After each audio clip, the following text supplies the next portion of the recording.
Saudi அரேபியாவின் அரச சொத்துக்களை இலக்கு வைத்தும் சவுதி அரேபிய அரச குடும்பத்தின் மிக முக்கியமான தளங்களை இலக்கு வைத்தும் அவர்களுக்கு சொந்தமான பல பொருளாதார நிலையங்களை இலக்கு வைத்தும் யெமன் ஹவுதிகள் தாக்குதல்களை மேற்கொள்ளப் போகின்றார்களா? யெமன் ஹவுதிகளுடைய அடுத்த கட்ட தாக்குதல் நகர்வுகள் எவ்வாறு அமையப் போகின்றன? ஹெர்முஸ் ஜலசந்தி பிரதேசத்திலே பற்றி எரியும் எண்ணெய் கப்பலும் செங்கடல் பிரதேசத்திலே எண்ணெய் கப்பல் ஒன்றை இலக்கு வைத்து தாக்குதல்களை மேற்கொண்டிருக்கக்கூடிய யெமன் ஹவுதி இராணுவத்தினரும் சவுதி அரேபியாவுக்கு எதிரான எச்சரிக்கைகளை வெளியிட்டிருக்கக்கூடிய ஈரானிய குதுஸ் படை தளபதியும் சுட்டு வீழ்த்தப்பட்டிருக்கக்கூடிய துருக்கியின் ட்ரோன்களும் தற்போதைய பேச்சுவார்த்தைகள் தொடர்பாகவும் பேச்சுவார்த்தையினுடைய நிலைமைகள் தொடர்பாகவும் ஈரானினுடைய நிலைப்பாடுகள் தொடர்பாகவும் ஈரானிய வெளியுறவுத்துறை அமைச்சகம் வெளியிட்டிருக்கக்கூடிய முக்கியமான அறிக்கை ஈரானுக்கும் ரஷ்யாவுக்கும் இடையிலான ஆயுத பரிமாற்றத்தை முடிவுக்கு கொண்டு வருவதற்காகவும் கஸ்பியன் கடல் பிரதேசத்திலே ஈரானிய கப்பல்களை இலக்கு வைப்பதற்காகவும் களமிறங்கியிருக்கக்கூடிய உக்ரைனும் இஸ்ரேலி ஆக்கிரமிப்பும் உக்ரைனுக்கு எதிரான பதிலடி தாக்குதல்களை மேற்கொள்ளப் போகும் ஈரானிய இராணுவத்தினரும் அவசரமாக பாகிஸ்தானோடு பாதுகாப்பு ஒப்பந்தத்தை புதுப்பித்திருக்கக்கூடிய குட்டியடிமையான குவைத்தினுடைய அரசாங்கமும் ஈரானிய தாக்குதல்களினால் பொருளாதார ரீதியாக அமெரிக்காவுக்கு ஏற்பட்டிருக்கக்கூடிய இழப்புகளும் வெஸ்ட் பேங்க் மற்றும் காசாவினுடைய கள நிலவரங்களும் அண்ணன் நெட்டன்யாஹு மற்றும் தம்பி ஜூலானியின் அறிவிப்புகளும் யெமனின் களத்திலே நடைபெற்று வரக்கூடிய உச்ச தரைவழி தாக்குதல்கள் தொடர்பாகவும் யெமன் ஹவுதி இராணுவத்திற்கும் சவுதி அரேபியாவின் கூட்டுப்படைகளுக்கும் இடையிலே மேற்கொள்ளப்பட்டு வரக்கூடிய மோதல்கள் தொடர்பாகவும் கடந்த 15 நாட்களுக்குள் மேற்கொள்ளப்பட்டிருக்கக்கூடிய தாக்குதல்களினால் அமெரிக்காவுக்கு ஏற்படுத்தப்பட்டிருக்கக்கூடிய இழப்புகள் தொடர்பாகவும் கொல்லப்பட்டிருக்கக்கூடிய அமெரிக்க இராணுவ அதிகாரிகள் மற்றும் சிப்பாய்கள் தொடர்பாகவும் பல முக்கியமான தகவல்களை இன்று மதியம் பதிவிட்ட காணொலியில் குறிப்பிட்டுள்ளேன். இதனால் இன்று மதியம் வெளியிட்ட காணொலியை பார்வையிடாதவர்கள் அவசரமாக கீழே இருக்கக்கூடிய லிங்கினை பயன்படுத்தி குறித்த காணொலியை பார்வையிடுங்கள். சிரியாவினுடைய ஜனாதிபதி தக்ஃபீரி ஜூலானி அல் ஜசீரா ஊடகத்திடம் இவ்வாறு தெரிவித்தார். இந்த பிராந்தியத்திலே போர் விரிவடைவதனை நாங்கள் விரும்பவில்லை. பிராந்திய போருக்கு நாங்கள் அஞ்சுகின்றோம். லெபனானிய களத்தில் எந்த விதமான இராணுவ தலையீட்டையும் ஏற்படுத்துவதற்கு நாங்கள் விரும்பவில்லை.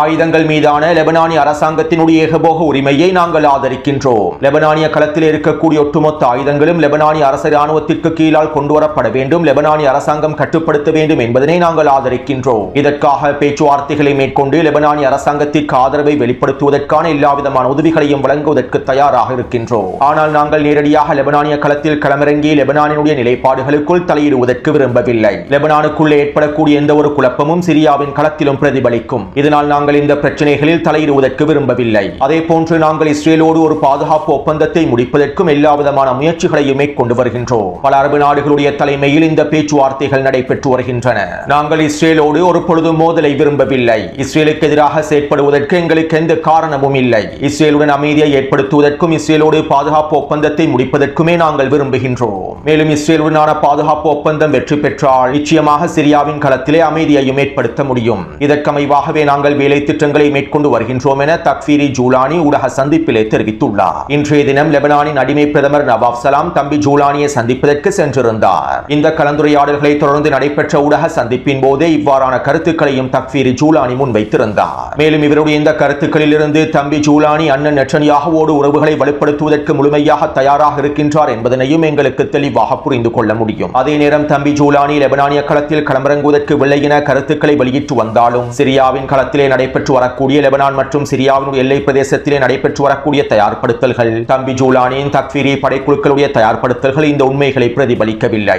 மறைமுகமாக இவர்கள் லெபனானிய களத்தில் களமிறங்குவதற்கும் ஹிஸ்புல்லாவுக்கு எதிரான தாக்குதல்களை மேற்கொள்வதற்குமே எல்லாவிதமான வேலை திட்டங்களையும் மேற்கொண்டு வருகின்றார்கள். முன்னைய காணொலியிலும் இவை தொடர்பான பல முக்கியமான தகவல்களை பதிவிட்டுள்ளேன். அடுத்து நாளைய தினம் நெட்டன்யாஹு அமெரிக்காவுக்கு விஜயம் செய்கின்றார். டொனால்ட் ட்ரம்பை சந்தித்து விசேட கலந்துரையாடல்களை மேற்கொள்ளப் போகின்றார். மேலும் லிண்ட்சே கிரஹாமினுடைய இறுதிச் சடங்கிலும் கலந்து கொள்ளப் போகின்றார். இப்படியான நிலைமையில் இன்று மாலை நடைபெற்ற ஊடக சந்திப்பில் நெட்டன்யாஹு இவ்வாறு தெரிவித்தார். நாளை நான் எங்களுடைய ஜனாதிபதி டொனால்ட் ட்ரம்பை சந்திப்பதற்கு வாஷிங்டனுக்கு செல்கின்றேன். இஸ்ரேலினுடைய நீண்ட கால சிறந்த நண்பராக செயற்பட்ட லிண்ட்சே கிரஹாமின் இறுதிச் சடங்குகளில் நான் கலந்து கொள்வேன். இஸ்ரேலிய தேசம் நிறுவப்பட்டதிலிருந்து அவருக்கு முடியுமான எல்லாவிதமான உதவிகளையும் வேலை திட்டங்களையும் அவர் மேற்கொண்டார்.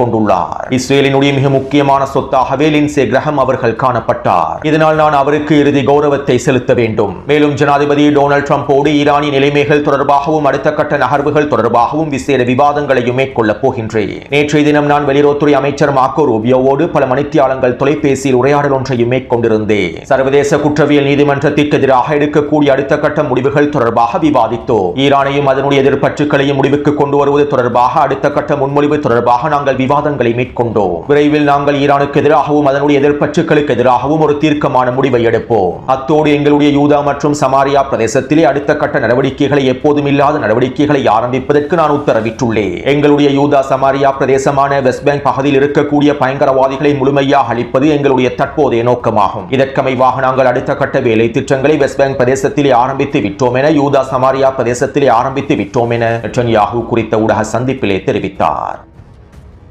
வெஸ்ட் பேங்க் பிரதேசத்திலே முன்னெப்போதும் இல்லாத அளவுக்கு இஸ்ரேலிய ஆக்கிரமிப்பு படைப்பிரிவுகளை குவித்துள்ளது. மேலும் வெஸ்ட் பேங்க் பிரதேசத்திலே தொடர்ச்சியான கைது நடவடிக்கைகளையும் மேற்கொண்டு வருகின்றது. இவை தொடர்பான காணொளிகளையும் டெலிகிராம் சேனலில் பதிவிட்டிருந்தேன். மேலும் இஸ்ரேலிய ஆக்கிரமிப்பு வெஸ்ட் பேங்க் பிரதேசத்திலே தற்போது அதிகளவான படைப்பிரிவுகளை களமிறக்கி இருப்பது பெரும்பாலும் அல்-அக்ஸா பள்ளிவாயிலுக்கு எதிராக அடுத்த கட்ட நகர்வுகளை மேற்கொள்வதற்காகத்தான் என்பது தொடர்பான முக்கியமான தகவல்களையும் முன்னைய காணொளியில் குறிப்பிட்டிருந்தேன். அதே நேரம் இன்று மாலை நடைபெற்ற ஊடக சந்திப்பில் இஸ்ரேலிய ஆக்கிரமிப்பின் பாதுகாப்பு அமைச்சர் காட்சி இவ்வாறு தெரிவித்தார். காசாவினுடைய வடக்கு பிரதேசத்திலும் மஞ்சள் எல்லை பிரதேசங்களிலும் நாங்கள் குடியேற்ற பகுதிகளை அமைக்கப் போவதை போன்று மஞ்சள் எல்லை பிரதேசங்களை முழுமையாக தரைமட்டமாக்கியதை போன்று வெஸ்ட் பேங்கினுடைய வடக்கு பிரதேசமான ஜெனின் துல்கராம் பிரதேசங்களிலே நாங்கள் விரிவாக்க தாக்குதல்களை மேற்கொண்டதை போன்று வெஸ்ட் பேங்கினுடைய மத்திய பிரதேசத்திலும் தெற்கு பிரதேசத்திலும் நாங்கள் நடவடிக்கைகளை ஆரம்பிக்கப் போகின்றோம். வெஸ்ட் பேங்க் பிரதேசத்திலே பலஸ்தீனிய போராளிகளுக்கு ஆதரவளிக்கக்கூடிய பலஸ்தீனியர்களை முழுமையாக இடம்பெயர்த்துவதற்கான வேலை திட்டங்களை ஆரம்பிக்கப் போகின்றோம். எங்களுடைய யூதா சமாரியா பிரதேசத்தை மீட்டெடுக்கப் போகின்றோம். பயங்கரவாதம் இல்லாத யூதா சமாரியா பிரதேசமே எங்களுடைய அடுத்த இலக்காகும். அரபு மேற்கு கரை பிரதேசத்திலே பயங்கரவாதிகள் கூடக்கூடிய இடங்களையும் பயங்கரவாதிகள் தங்கியிருக்கக்கூடிய பிரதேசங்களையும் முழுமையாக அழிப்பதற்கான வான்வழி தாக்குதல்களை மேற்கொள்வதற்கும் நாங்கள் தற்போது முன்மொழிவுகளை ஆராய்ந்து வருகின்றோம் என இஸ்ரேலிய ஆக்கிரமிப்பின் பாதுகாப்பு அமைச்சர் தெரிவித்துள்ளார். அதாவது வெஸ்ட் பேங்க் பிரதேசத்திலே அடுத்த கட்ட தரைவழி தாக்குதல்களை மேற்கொள்வதற்காகவும் இன்னும் சில சிக்கலான நகர்வுகளை மேற்கொள்வதற்காகவும் அல்-அக்ஸா மசூதி தொடர்பான முடிவுகளை எடுப்பதற்காகவும் தற்போது இஸ்ரேலிய ஆக்கிரமிப்பு ராணுவம் மும்முரமாக செயற்பட்டு வருகின்றது. இதனால் இனி வரக்கூடிய நாட்களில் வெஸ்ட் பேங்க் பிரதேசத்திலே மோதல்கள் வெடிப்பதற்கான வாய்ப்புகளும் அதிகமாகவே இருக்கின்றன. வெஸ்ட் பேங்க் பிரதேசத்தில் இருக்கக்கூடிய பலஸ்தீனிய மக்கள் இதற்கு பிறகாவது இன்திஃபாதா போராட்டங்களை ஆரம்பிக்க வேண்டும். இஸ்ரேலிய ஆக்கிரமிப்புக்கு எதிராக திரண்டெழ வேண்டும். வெஸ்ட் பேங்க் பிரதேசத்திலே 30 லட்சத்திற்கும் அதிகமான பலஸ்தீனிய மக்கள் வாழ்கின்றார்கள். இவர்களில் சிலர் துரோகி அப்பாஸினுடைய ஃபதா அமைப்புக்கு முழுமையான ஆதரவை வழங்குகின்றார்கள். மேலும் இஸ்ரேலிய ஆக்கிரமிப்போடு சண்டையிடுவதற்கும் விரும்பவில்லை. இருப்பினும் இந்த நிலைமைகள் நீடித்தால் வெஸ்ட் பேங்க் பிரதேசத்தை முழுமையாக இஸ்ரேலிய ஆக்கிரமிப்பு கைப்பற்றிவிடும். இதனால் பலஸ்தீனிய தலைமைகள் விடுத்துள்ள கோரிக்கைகளுக்கு அமைவாக பலஸ்தீனிய தலைமைகள் கூறுவதை போன்று வெஸ்ட் பேங்க் பிரதேசத்தில் இருக்கக்கூடிய பலஸ்தீனிய மக்கள் திரண்டெழ வேண்டும். துரோகி அப்பாஸினுடைய பலஸ்தீனிய அதிகார சபையை தூக்கி எறிந்து விட வேண்டும். இல்லாவிட்டால் வெஸ்ட் பேங்க் பிரதேசத்திலே இனி வரக்கூடிய நாட்களுக்குள் பேரிழப்புகள் ஏற்படுத்தப்பட்டுவிடும். எனவே தற்போது வெஸ்ட் பேங்கினுடைய நிலைமைகள் மிகவும் ஆபத்தான நிலைமைகள் மாறிவிட்டன. இஸ்ரேலிய ஆக்கிரமிப்பு ஒட்டுமொத்த வெஸ்ட் பேங்க் பிரதேசத்தையும் யூதா சமாரியாவாக அறிவிப்பதற்கு எல்லாவிதமான முயற்சிகளையும் மேற்கொண்டு வருகின்றது. அடுத்து இன்று காலை மத்திய காசாவினுடைய தேர் அல்-பலா பிரதேசத்திலே இஸ்ரேலிய ஆக்கிரமிப்பு வான்வழி தாக்குதல் ஒன்றை மேற்கொண்டிருந்தது. குறித்த பகுதியில் சென்று கொண்டிருந்த வாகனம் ஒன்றை இலக்கு வைத்து இந்த தாக்குதல் மேற்கொள்ளப்பட்டுள்ளது. மேலும் இந்த தாக்குதலிலே ஹமாஸினுடைய 2 மூத்த பாதுகாப்பு அதிகாரிகள் கொல்லப்பட்டுள்ளார்கள். ஹமாஸினுடைய போலீஸ் பிரிவை சேர்ந்த மூத்த பாதுகாப்பு அதிகாரிகளே கொல்லப்பட்டுள்ளார்கள். நேற்று மாலை மேற்கொண்ட படுகொலை தாக்குதல்களில் ஹமாஸினுடைய 2 கட்டளை தளபதிகளும் 3 பலஸ்தீனிய போராளிகளும் கொல்லப்பட்டார்கள். இன்றைய தினம் மேற்கொண்டிருக்கக்கூடிய தாக்குதல்களில் ஹமாஸினுடைய போலீஸ் படைப்பிரிவினுடைய தளபதிகள் கொல்லப்பட்டுள்ளார்கள். அதாவது காசாவின் களத்திலே இஸ்ரேலிய ஆக்கிரமிப்பின் படுகொலை தாக்குதல்கள் அதிகரித்துக் கொண்டே செல்கின்றன. பலஸ்தீனிய தலைமைகள் இலக்கு வைத்தும் அதிகாரிகள் இலக்கு வைத்தும் பலஸ்தீனிய போராளிகள் இலக்கு வைத்தும் தாக்குதல்கள் விரிவடைந்து செல்கின்றன. அடுத்து கடந்த 15 நாட்களாக ஈரான் மேற்கொண்டிருக்கக்கூடிய தாக்குதல்களினால் அமெரிக்க இராணுவத்திற்கு ஏற்பட்டிருக்கக்கூடிய பொருட்சேதங்கள் தொடர்பான அறிக்கைகளை முன்னைய காணொலியில் பதிவிட்டிருந்தேன். எத்தனை கட்டளை தளங்கள், போர் விமானங்கள், ஆயுத கிடங்குகள், ட்ரோன் உற்பத்தி தொழிற்சாலைகள், ஹெலிகாப்டர்கள், MQ-9 ட்ரோன்கள், ராடர் அமைப்புகள், வான் பாதுகாப்பு அமைப்புகள் அளிக்கப்பட்டுள்ளது என்பது தொடர்பான விவரங்களை குறிப்பிட்டிருந்தேன். மேலும் ஈரானிய தாக்குதலினால் அளிக்கப்பட்டிருக்கக்கூடிய இவற்றுக்கு 20 தொடக்கம் 25 பில்லியன் டாலர்கள் அளவிலான நட்டம் அமெரிக்காவுக்கு ஏற்பட்டிருப்பதாக தெரிவிக்கப்படுகின்றது. ஈரானிய இராணுவ ஆய்வாளர்களை இவை தொடர்பான மதிப்பீடுகள் வெளியிட்டுள்ளார்கள். இதைவிட மேலதிகமாக ஈரானிய தாக்குதல்களினால் அமெரிக்கா 50 பில்லியன் டாலர்களுக்கும் அதிகமான பொருளாதார இழப்புகளை சந்தித்திருப்பதாகவும் தெரிவிக்கப்படுகின்றது. அடுத்து கஸ்பியன் கடல் பிரதேசத்திலே ஈரானினுடைய சரக்கு கப்பல் ஒன்றை இலக்கு வைத்து உக்ரைன் தாக்குதல்களை மேற்கொண்டிருந்தது. ரஷ்யாவிலிருந்து ஈரானை நோக்கி நகர்ந்து கொண்டிருந்த குறித்த கப்பலை இலக்கு வைத்து உக்ரைன் தாக்குதல்களை மேற்கொண்டிருந்தது. நேற்று வெளியிட்ட காணொலியிலும் இவை தொடர்பாக குறிப்பிட்டிருந்தேன். மேலும் இந்த தாக்குதல் தொடர்பாக ஈரானிய தலைமைகள் தற்போது பல கருத்துக்களை வெளியிட்டுள்ளார்கள். ஈரானின் சரக்கு கப்பல் இலக்கு வைத்து உக்ரைன் மேற்கொண்டிருக்கக்கூடிய தாக்குதல்களில் 2 மாலுமிகள் கொல்லப்பட்டிருப்பதாகவும் 5க்கும் அதிகமானோர் படுகாயமடைந்திருப்பதாகவும் தெரிவிக்கப்படுகின்றது. மேலும் உக்ரைனினுடைய இந்த தாக்குதலுக்கு நாங்கள் ஒருபொழுதும் பதிலடிகளை வழங்காமல் இருக்கப் போவதில்லை என ஈரானிய பாராளுமன்றத்தின் துணைத் தலைவரும் தெரிவித்துள்ளார். ஈரானினுடைய இறையாண்மைக்கு எதிராக தாக்குதல்களை மேற்கொள்ளக்கூடிய பிரதேசங்கள் எங்கிருந்தாலும் நாங்கள் அவற்றை இலக்கு வைத்து தாக்குதல்களை மேற்கொள்வோம். ஈரானுக்கு எதிரான நடவடிக்கைகளுக்கு பதிலடிகளை நாங்கள் ஒருபொழுதும் வழங்காமல் இருந்ததில்லை. இதற்கமைவாக எங்களுடைய பட்டியலில் உக்ரைன், பல்கேரியா மற்றும் இங்கிலாந்தினுடைய அரசாங்க நிறுவனங்களும் காணப்படுகின்றன. மேலும் அனைவருக்கும் நாங்கள் எங்களுடைய தகுந்த பதிலடிகளை நிச்சயமாக வழங்குவோம் என அவர் குறிப்பிட்டுள்ளார். இப்படியான நிலைமையில் இன்று மாலை உக்ரைனிய தூதுவர் நெட்டன்யாகுவை மேற்கோள் காட்டி இவ்வாறு ஒரு அறிக்கையை வெளியிட்டிருந்தார். ஈரான் கூறியதை போன்று அந்த சரக்கு கப்பல் பொதுமக்களுடைய பயன்பாட்டிற்காக பயன்படுத்தக்கூடிய சரக்கு கப்பல் அல்ல. மாறாக குறித்த சரக்கு கப்பலில் ஈரானினுடைய ட்ரோன்களுக்கான உதிரி பாகங்களும் ஏவுகணைகளுக்கான உதிரி பாகங்களும் கொண்டு வரப்பட்டிருந்தன. இவற்றை இலக்கு வைத்தே நாங்கள் தாக்குதல்களை மேற்கொண்டிருந்தோம். மேலும் எங்களுடைய இந்த தாக்குதலானது இன்னும் முடிவடையவில்லை. இது எங்களுடைய ஆரம்ப கட்ட தாக்குதல் மாத்திரம்தான். இதற்கு பிறகு நாங்கள் இவ்வாறான ஆயுத பரிமாற்ற சரக்கு கப்பல்களை இலக்கு வைத்து தாக்குதல்களை மேற்கொள்வோம் என உக்ரைனிய தூதுவர் நெட்டன்யாகுவை மேற்கோள் காட்டி குறிப்பிட்டுள்ளார். மேலும் இந்த தகவல்களை இஸ்ரேலிய ஆக்கிரமிப்பின் வெளியுறவுத்துறை அமைச்சரும் பகிர்ந்து கொண்டுள்ளார். ரஷ்யாவுக்கு எதிரான போரையும் ஈரானுக்கு எதிரான போரையும் ஒரு கட்டத்தில் ஒன்றிணைப்பார்கள் என நேற்றைய காணொலியில் குறிப்பிட்டிருந்தேன். எனவே தற்போது காஸ்பியன் கடல் பிரதேசத்தில் ஈரானுக்கும் ரஷ்யாவுக்கும் இடையிலான ஆயுத பரிமாற்றங்களை குறிவைப்பதற்கு உக்ரைனும் இஸ்ரேலிய ஆக்கிரமிப்பும் ஒன்றுபட்டுள்ளன.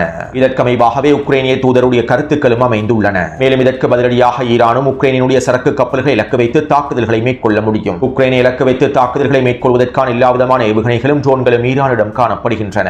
ஈரானிய தலைமைகள் கூறியதை போன்று நிச்சயமாக உக்ரைனுக்கான பதிலடி தாக்குதல்கள் விரைவில் மேற்கொள்ளப்படும் என்று தெரிவிக்கப்படுகின்றது.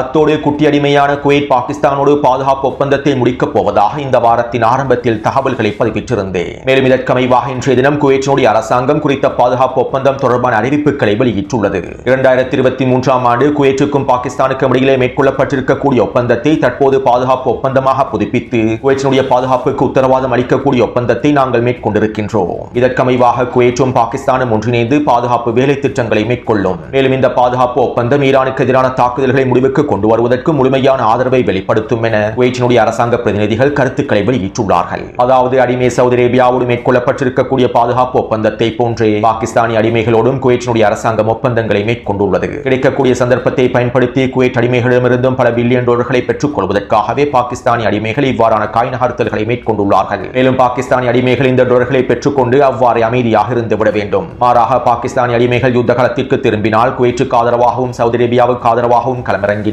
நிச்சயமாக பாகிஸ்தானிய களத்தில் மிகப்பெரிய வெடிப்புகளை எதிர்பார்க்கலாம். இதனால் பாகிஸ்தானிய களத்தில் ஈரான் மேற்கொள்ளப் போகும் காய் நகர்த்தல்கள் பாகிஸ்தானிய அடிமை தலைவர்களுக்கு மிகப்பெரிய சவாலானதாகவும் மாறிவிடும்.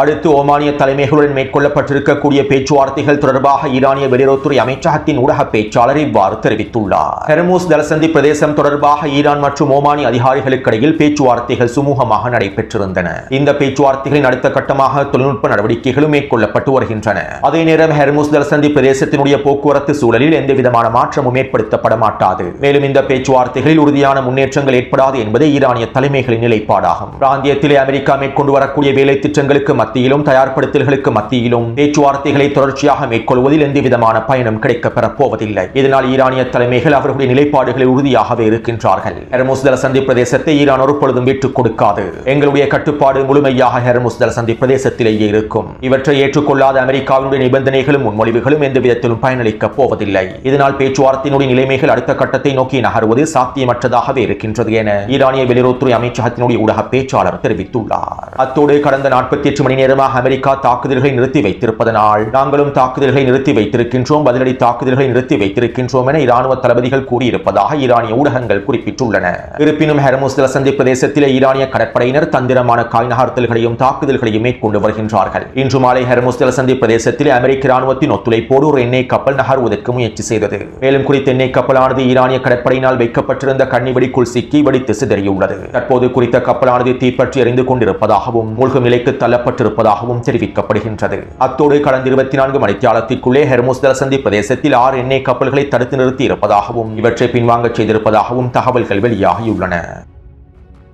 அடுத்து ஈரானிய IRGC குதுஸ் படைப்பிரிவினுடைய தலைமை தளபதி இஸ்மாயில் கானி அவர்கள் இவ்வாறு தெரிவித்துள்ளார். கடந்த 11 வருடங்களுக்கு மேலாக யமன் மக்கள் மீது விதிக்கப்பட்டிருக்கக்கூடிய முற்றுகையை முடிவுக்கு கொண்டு வருவது மிக முக்கியமான தேவையாகும். இந்த முற்றுகையை முடிவுக்கு கொண்டு வருவது யமன் மக்களுடைய நியாயமான மனிதாபிமான கோரிக்கையாகும். அமெரிக்காவினுடைய பகுத்தறிவற்ற கொள்கைகளில் இருந்து சவுதி அரேபிய அரசாங்கம் இன்னும் பாடங்களை கற்றுக்கொள்ளவில்லை. 38 மில்லியனுக்கும் அதிகமான முஸ்லிம்களை கொண்டிருக்கக்கூடிய ஒரு தேசத்தின் மீது அமெரிக்காவினுடைய உதவியோடு சவுதி அரேபிய அரசாங்கம் இந்த முற்றுகையை விதித்திருப்பது ஒருபொழுதும் ஏற்றுக்கொள்ள ஏற்றுக்கொள்ள முடியாததாகும். இதனால் அவசரமாக இந்த முற்றுகையை சவுதி அரேபிய அரசாங்கம் முடிவுக்கு கொண்டு வர வேண்டும். நாங்கள் தான் புனித தலங்களின் பாதுகாவலர்கள் என்று பிரச்சாரம் செய்யக்கூடிய சவுதி அரேபியா, புனித தலங்களுடைய பாதுகாவலர்களாக அடையாளப்படுத்தக்கூடிய சவுதி அரேபியா முஸ்லிம்களுக்கு எதிரான தாக்குதல்களை முதலில் நிறுத்த வேண்டும். யமன் களத்தில் இருக்கக்கூடிய முஸ்லிம் பெண்களுக்கு எதிராகவும் முஸ்லிம் குழந்தைகளுக்கு எதிராகவும் சவுதி அரேபியா மேற்கொள்ளக்கூடிய தாக்குதல்களை நிறுத்த வேண்டும். புனித தலங்களுடைய பாதுகாவலர்களாக அடையாளப்படுத்தக்கூடிய சவுதி அரேபிய அரசாங்கம் யமனின் களத்தில் இருக்கக்கூடிய முஸ்லிம்களுக்கு எதிரான தாக்குதல்களையும் ஆக்கிரமிப்பையும் நிறுத்திவிட்டு பலஸ்தீனிய மக்களுக்கு முழுமையான ஆதரவை வழங்கி பலஸ்தீனிய காரணத்திற்கு முழுமையான ஆதரவை வெளிப்படுத்த வேண்டும். ஆக்கிரமிப்பாளர்களுடனான உறவுகளை முழுமையாக துண்டிக்க வேண்டும். இல்லாவிட்டால் இதற்கான விளைவுகளை நிச்சயமாக சவுதி அரேபிய அரசாங்கம் அனுபவிக்கும் என ஈரானிய குதுஸ் படைப்பிரிவினுடைய தலைமை தளபதி இஸ்மாயில் கானி அவர்கள் தெரிவித்துள்ளார். அடுத்து யமனின் களத்திலே தரைவழி தாக்குதல்கள் உச்சத்தை தொட்டுள்ளன. முன்னைய காணொலியில் குறித்த தரைவழி தாக்குதல் தொடர்பாக தெளிவாக குறிப்பிட்டுள்ளேன், வரைபடங்களோடு குறிப்பிட்டுள்ளேன். மேலும் இன்று மாலை யமன் ஹவுதி ராணுவத்தினர் மிகப்பெரிய ட்ரோன் ஒன்றையும் சுட்டு வீழ்த்தியிருந்தார்கள். துருக்கிக்கு சொந்தமான பைரக்தார் அகின்சி என்கின்ற ட்ரோனையே யமன் ஹவுதி ராணுவத்தினர் சுட்டு வீழ்த்தியுள்ளார்கள். கடந்த வாரம் யமன் ஹவுதிகளுக்கு எதிராக துரோகி அர்துகானினுடைய அரசாங்கம் மிரட்டல்களை வெளியிட்டிருந்தது. மேலும் சவுதி அரேபியாவுக்கு முழுமையான ஆதரவை வழங்குவதாகவும் துரோகி அர்துகானின் வெளியுறவுத்துறை அமைச்சகம் அறிக்கைகளில் குறிப்பிட்டிருந்தது. இப்படியான நிலைமையில் தற்போது துரோகி அர்துகானினுடைய அரசாங்கம் யமனின் களத்தில் இருக்கக்கூடிய சவுதி அரேபிய கூட்டுப்படைகளுக்கு தேவையான ட்ரோன்களையும் ஆயுதங்களையும் வழங்கியுள்ளது. மேலும் இந்த ட்ரோன்களை பயன்படுத்திய சவுதி அரேபிய கூட்டுப்படைகள் வான்வழி தாக்குதல்களை மேற்கொள்வதற்கு முயற்சி செய்துள்ளார்கள். இதன்போதே யமன் ஹவுதி ராணுவத்தினர் இன்று மாலை இந்த ட்ரோனையும் சுட்டு வீழ்த்தியுள்ளார்கள். அதாவது யமனினுடைய களத்தில் சவுதி அரேபியாவோடு தற்போது துருக்கியினுடைய துரோகி அர்துகானினுடைய அரசாங்கமும் களமிறங்கியுள்ளது என்பதனை எங்களுக்கு உறுதி செய்து கொள்ள முடியும். அத்தோடு இனி வரக்கூடிய நாட்களில் செங்கடல் பிரதேசத்திலே துருக்கிய துரோகிகளுக்கு சொந்தமான கப்பல்களை இலக்கு வைத்தும் யமன் ஹவுதிகள் தாக்குதல்களை மேற்கொள்வதற்கான வாய்ப்புகள் இருக்கின்றன. யமன் ஹவுதிகளுக்கு எதிராக துருக்கியினுடைய ட்ரோன்களும் ஆயுதங்களும் பயன்படுத்தப்பட்டால் நிச்சயமாக செங்கடல் பிரதேசத்தில் துருக்கிக்கு சொந்தமான கப்பல்களும் இலக்கு வைக்கப்படும். அத்தோடு இன்று மாலை செங்கடல் பிரதேசத்திலே சவுதி அரேபிய நிறுவனத்திற்கு சொந்தமான எண்ணெய் கப்பல் ஒன்று இலக்கு வைத்தும் யமன் ஹவுதிகள் தாக்குதல்களை மேற்கொண்டுள்ளார்கள். இந்த தாக்குதலை தொடர்ந்து சேதமடைந்த எண்ணெய் கப்பல் முழுமையாக பின்வாங்கி இருப்பதாகவும் தெரிவிக்கப்படுகின்றது. அத்தோடு யமன் ஹவுதி ராணுவத்தின் ஊடக பிரிவினுடைய உறுப்பினர்கள் ஒருவர் இவ்வாறு தெரிவித்துள்ளார். சவுதி அரேபியாவின் ஜிசான் பிரதேசத்தில் இருக்கக்கூடிய அரம்கோ எண்ணெய் தளத்தை இலக்கு வைத்து நாங்கள் மேற்கொண்ட தாக்குதல்கள் ஆரம்ப கட்ட தாக்குதல்கள் மாத்திரம்தான். நாங்கள் மேற்கொள்ள போகும் பரந்த நடவடிக்கைகளின் தொடக்கம் மாத்திரம்தான். இந்த தாக்குதல்களுக்காக நாங்கள் பழைய தலைமுறை ஏவுகணைகளையும் பழைய ட்ரோன்களையுமே பயன்படுத்தி இருந்தோம். இன்னும் எங்களுடைய புதிய நவீன ஹைப்பர்சோனிக் பாலிஸ்டிக் ஏவுகணைகளையும் ட்ரோன்களையும் களமிறக்கவில்லை. அத்தோடு அடுத்த கட்டமாக நாங்கள் சவுதி அரேபியாவினுடைய ஏனைய அரம்கோ எண்ணெய் தளங்களையும் சுத்திகரிப்பு நிலையங்களையும் இலக்கு வைப்போம். ஜித்தா, ரஃபீக், ராஸ்தனூர் ஆகிய இடங்களில் இருக்கக்கூடிய மிக முக்கியமான எண்ணெய் சுத்திகரிப்பு நிலையங்களை தரைமட்டமாக்குவோம். சவுதி அரசு குடும்பத்தோடு சம்பந்தப்பட்டிருக்கக்கூடிய பொருளாதார தளங்களை இலக்கு வைத்தும் நிதி நிறுவனங்களை இலக்கு வைத்தும் தாக்குதல்களை மேற்கொள்வோம். விமான நிலையங்கள், கடல்சார் கட்டமைப்புகள், பாதுகாப்பு வலயங்கள் என அனைத்தையும் இலக்கு வைத்து தாக்குதல்களை மேற்கொள்வோம். சவுதி அரேபிய அரசு குடும்பத்தை பலவீனப்படுத்துவதற்கான தாக்குதல் திட்டங்களையும் நாங்கள் வடிவமைத்து விட்டோம். இந்த போர்க்களம் விரிவடையும் போது இந்த தாக்குதல்களை நிச்சயமாக எதிர்பாருங்கள் என அவர் தெரிவித்துள்ளார். எனவே யமனின் களத்திலே நடைபெறப் போகும் போரினுடைய விரிவாக்கம் சவுதி அரேபிய அரசு குடும்பத்தை நோக்கியே திரும்ப போகின்றது. அத்தோடு இந்த காணொலி தொடர்பான கருத்துக்களை பதிவிடுங்கள். தொடர்ந்து என்னுடன் இணைந்திருங்கள். நன்றி, வணக்கம். நன்றி உறவுகளே. இது போன்ற வீடியோகளை பார்வையிட சுந்தூஸ் முகமது இம்தியாஸ் என்ற யூடியூப் சேனலை சப்ஸ்கிரைப் செய்யும்.